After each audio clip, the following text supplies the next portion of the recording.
حبیب صلی اللہ تعالی علی محمد صلی اللہ علیہ وآلہ وبارک وسلم۔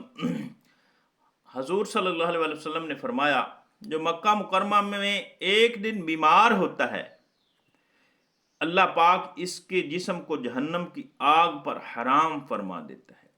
ایک روایت میں ہے کہ اللہ تعالیٰ اس بندے کے لیے غیر حرم میں کی ہوئی 60 سال کی عبادت کا ثواب لکھ دیتا ہے۔ فرمایا، جو مکہ مکرمہ کی گرمی پر دن میں 1 ساعت بھی صبر کرتا ہے، اللہ اسے جہنم سے 500 سال کی مسافت دور فرما دیتا ہے اور اسے جنت سے 200 سال کی مسافت قریب کر دیتا ہے۔ مکہ مکرمہ کی مسجد الحرام والوں پر ہر روز اللہ کریم کی 120 رحمتیں نازل ہوتی ہیں۔ اس میں سے 60 طواف کرنے والوں کے لیے، 40 نمازیوں کے لیے اور 20 کعبہ معظمہ کی زیارت کرنے والوں کے لیے۔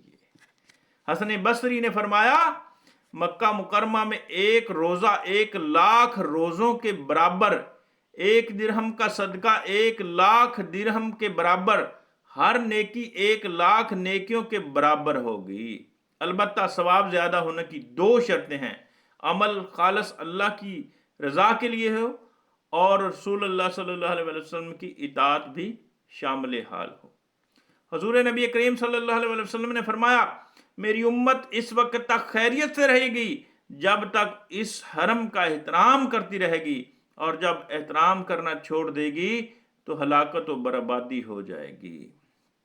دنیا کی خوبصورت سے خوبصورت عمارت کو بھی چند بار دیکھنے کے بعد اسے دوبارہ دیکھنے کی خواہش نہیں رہتی، مگر مکہ مکرمہ میں قائم بیت اللہ شریف میں اللہ کریم نے عشق و محبت کی وہ کشش رکھی ہے کہ سینکڑوں مرتبہ دیکھنے کے بعد بھی قلب و نظر کی پیاس نہیں بجھتی، اور عاشق کا دل محبوب حقیقی کے مظہر و جمال سے کبھی سیر نہیں ہوتا۔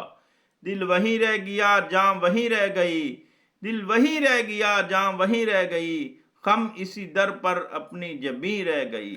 صلو علی الحبیب صلی اللہ تعالی علیہ